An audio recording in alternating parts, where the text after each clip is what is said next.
नवीन जिंदल को जूते मारना चाहिए, प्रधानमंत्री नरेंद्र मोदी का सिर फोड़ने वाला चाहिए। जी हां, ये और ऐसे बयानों को लेकर रार मची हुई है। नमस्कार, मैं हूं संजीव श्रीवास्तव। आप देख रहे हैं 4 PM न्यूज नेटवर्क। लोकसभा चुनाव के लिए पहले दौर की वोटिंग निकट है और पहले दौर की वोटिंग के लिए सरगर्मियां और चुनाव का प्रचार तेज होता चला जा रहा है। इधर चुनाव का प्रचार तेज हो रहा है, बड़े नेता हिंदुस्तान को नाप रहे हैं। इसी बीच लगभग कई राज्यों से अलग अलग जो ऐसे बयान जिन्हें माना जा सकता है कि चुनाव आदर्श आचार संहिता के उल्लंघन से जोड़कर भी देखा जाता है, वैसे बयान निरंतर आ रहे हैं। बड़े ऐसे बयान हैं जिन पर हंगामा खड़ा हो रहा है, हंगामा मच रहा है, FIR भी हो रही है। मैंने जो शुरुआत की उसमें प्रधानमंत्री नरेंद्र मोदी का सिर फोड़ने वाला चाहिए, ये बयान पड़ोसी राज्य छत्तीसगढ़ के अध्यक्ष रहे, जो लोग विधानसभा अध्यक्ष रहे और अभी मौजूदा विधानसभा में नेता प्रतिपक्ष चरणदास महंत ने दिया था, और इस बयान पर उनके खिलाफ बीजेपी ने FIR कराई है। चुनाव आयोग की निगाह भी उन पर तिरछी है और इसी बीच चरणदास महंत ने एक नया बयान दिया है। प्रधानमंत्री नरेंद्र मोदी सोमवार को छत्तीसगढ़ के दौरे पर थे और छत्तीसगढ़ के दौरे के ठीक बाद चरणदास महंत का एक नया बयान आया है और उन्होंने कहा है कि मोदी जो हैं वो डिफॉल्टर हैं और उनकी बात हम करना नहीं चाहते हैं। उन्होंने जो बयान दिया है, ये कहा है कि नरेंद्र मोदी ने पिछले 10 साल में कोई भी गारंटी पूरी नहीं की है। लोगों को रोजगार देने की बात हो, 15 लाख देने की बात हो, छत्तीसगढ़ की जनता तो उन्हें डिफॉल्टर मानती है, इसलिए हम डिफॉल्टर के बारे में बात नहीं करेंगे। इस मसले पर अभी नए सिरे से जो है आरोप प्रत्यारोप या रार का सिलसिला शुरू हुआ। इसके पहले भी 2 अप्रैल को चरणदास महंत ने ऐसा ही एक बयान दिया था, जिसके बाद उन पे FIR हुई थी और वो पहुंचे थे एक सभा के लिए, कांग्रेस प्रत्याशी के। उस सभा में उन्होंने ये कह दिया था कि नरेंद्र मोदी का मूड यानी सिर फोड़ने वाला आदमी चाहिए, रात दिन तंग करके चीन भेजने वाला आदमी चाहिए, एक संरक्षक चाहिए, अच्छी लाठी धरकर मारने वाला चाहिए। इस मामले पर बीजेपी की ओर से FIR की गई है, FIR हो गई है। चुनाव आयोग ने भी इस मसले को संज्ञान में लिया है। अभी उसको रिपोर्ट देना है या उसकी अपनी वर्डिक्ट आना है कि क्या कुछ इस पूरे मामले पर आयोग का नजरिया। हालांकि विवाद जब बढ़ा था तो चरणदास महंत ने सफाई दी थी। उन्होंने कहा था कि उनके बयान को तिल का ताड़ बना दिया गया है, प्रधानमंत्री सम्मानित पद है, मैंने ऐसा कुछ नहीं कहा, लोग पता नहीं क्यों कह रहे हैं, मैं तो कबीर पंथी हूं और मैं इस तरह की गलत बात तो कर ही नहीं सकता।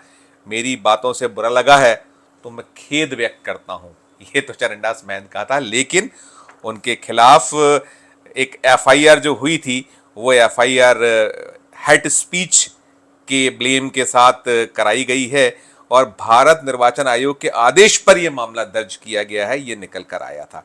अब जो ताज़ा मसला है, ताज़ा मामला है, उसमें बयान फिर आया है चरणदास महंत की ओर से, जो बयान पर मैंने जैसा बताया रार मची। और जब कल प्रधानमंत्री नरेंद्र मोदी छत्तीसगढ़ में थे, वे वहाँ चुनावी सभा कर रहे थे, तो मोदी ने इस मसले का विशेष उल्लेख किया। उन्होंने कहा कि वे भ्रष्टाचार के खिलाफ जब मुहिम छेड़ते हैं, करते हैं, तो ये विरोधियों को बुरा लगता है। और उन्होंने नाम तो नहीं लिया, लेकिन ये जरूर कहा कि कांग्रेसी सिर फोड़ने की धमकी देते हैं और मैं डरने वाला नहीं हूं। प्रधानमंत्री मोदी या बीजेपी वैसे भी शब्दों से जमकर खेलती है। याद कीजिए, जब बिहार में लालू यादव ने मोदी को निशाने पर लिया था, उनके परिवार का जो मसला था, मामला था, जिस मसले को उन्होंने उठाया था और उनकी माताश्री के देहांत से जोड़ा था, उस मामले को किस कदर प्रधानमंत्री जी ने अपने पक्ष में भुनाने के लिए एक मतलब सीधे सीधे जवाबी हमला किया। उन्होंने पूरे देश को अपना परिवार बता डाला और देखते ही देखते सारे के सारे जो एक्स हैं, ट्विटर हैं, उस पर हो गया कि मैं हूँ प्रधानमंत्री के परिवार का सदस्य, मैं हूँ मोदी के परिवार का सदस्य, और चलता रहा। और अभी तो लोकसभा चुनाव का जो पहला चरण है वोटिंग का 19 अप्रैल का, वो निकट आ रहा है और निकट आते आते मैंने कहा कि हर राज्य से इस तरीके की अलग अलग आवाज़ें आ रही हैं। कुछ जो सीमा रेखा है, चाहे वो मर्यादाओं की बात हो, जो चुनावी जंग है, अपने अपने अंदाज में बात कह सकते हैं, तंज कसने के अलग तरीके हैं, लेकिन दल हैं जो, या उनके नेता हैं, पटरी छोड़ बैठते हैं, और पटरी छोड़ बैठते हैं तो उस पर विवाद खड़े होते हैं, उस पर बवाल मचता है। अभी पश्चिम बंगाल से ममता दीदी का बयान आया जिसपे एक रार मची हुई है, और बीजेपी तो उसको तिल का ताड़ जैसा बनाने का ब्लेम होता है उस पर वो कर रही है, लगातार उनको कटघरे में खड़ा कर रही है। वो ईडी को लेकर जो बयान है या सीबीआई को लेकर जो बयान है, ममता दीदी ने जो अभी ताज़ा बयान उन्होंने दिया है, या उन्होंने इनकम टैक्स को लेकर जो बात की, और ऐसा देश के हर तरफ चल रहा है। कोई दल अछूता नहीं है जिसका जब अवसर आता है और वो तंज कसने या जो विरोधियों को कटघरा करने के प्रयास में पटरी छोड़ता है, जो शब्दों की माया जाल होता है उसके बुनने के एक प्रयास में कुछ ऐसा कर बैठता है, ऐसा कह बैठता है जिस पर हंगामा खड़ा होता है, हंगामा मच जाता है। तो अभी तो छत्तीसगढ़ में एक पूरा का पूरा मसला मामला ये छाया हुआ है, चाहे वो मूड फोड़ने वाली बात हो, और जो नवीन जिंदल की बात थी जिससे मैंने शुरू किया था, अपने इस वीडियो को आरंभ किया था मैंने बनाना, उसमें चरणदास महंत ने ही कहा था। चरणदास महंत बड़े सीनियर लीडर हैं, वो मध्य प्रदेश और छत्तीसगढ़ राज्य जब एक था तो दिग्विजय सिंह सरकार में मंत्री रहे, बहुत अहम पोर्टफोलियो उनके पास रहे, और छत्तीसगढ़ में रहते हुए भी उनके पास महत्वपूर्ण दायित्व बने रहे हैं। अभी वे नेता प्रतिपक्ष हैं।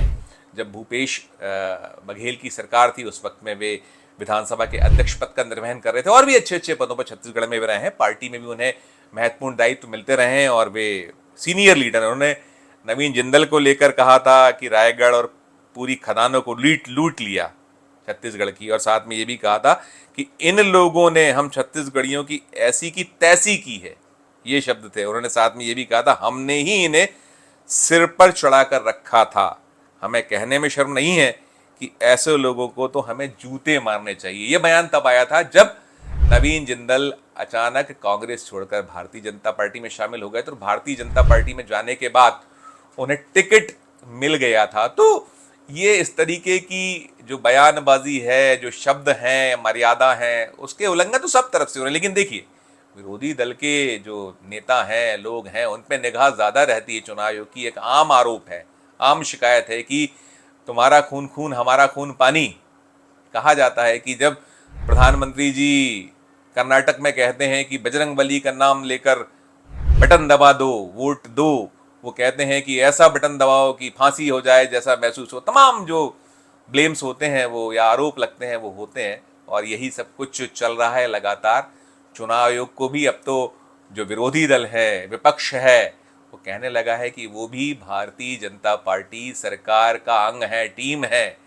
सब कुछ चल रहा है। और अभी तो ताज़ा चूंकि लोकसभा के चुनाव का दौर है, पहला चरण है, अभी तो कई चरण बचे हुए हैं। देश में 545 सीटों पर जो चुनाव होना है, जिसको लेकर रण बिछा हुआ है, मैदान में जंग चल रही है, चुनावी मैदान में, उस सब के बीच जो कुछ दृश्य निकल कर आते हैं तो हम 4 PM अपने दर्शकों तक पहुंचाता है। और यही कुछ चुनावी रंग आज का ताज़ा रंग है। जब प्रधानमंत्री का दौरा हुआ छत्तीसगढ़ में, उसके बाद जो नेता प्रतिपक्ष मध्य प्रदेश विधानसभा में कांग्रेस के लीडर ने कहा, तो उस पर रार मची हुई है, हंगामा खड़ा हुआ है, और उन्हें कटघरे में खड़ा किया जा रहा है। शिकायत शिकवे जो हैं उसकी तैयारियां चल रही हैं। तो फिलहाल इस वीडियो में इतना ही। हम फिर किसी नए वीडियो के साथ आपके समक्ष उपस्थित होंगे। हमारी अपील कि हमारे इस चैनल को लाइक कीजिए, सब्सक्राइब कीजिए, और यदि आपने ज्वाइन का बटन नहीं दबाया तो ज्वाइन का बटन भी दबाइए। हमारे इस वीडियो को अधिक से अधिक लोगों से शेयर कीजिए। साथ में इस वीडियो के कमेंट बॉक्स में जाकर वीडियो को लेकर कमेंट जरूर कीजिए कि वीडियो आपको कैसा लगा, और देखते रहिए 4 PM Madhya Pradesh, 4 PM national और 4 PM हमारे अन्य राज्यों के चैनलों को। धन्यवाद, नमस्कार।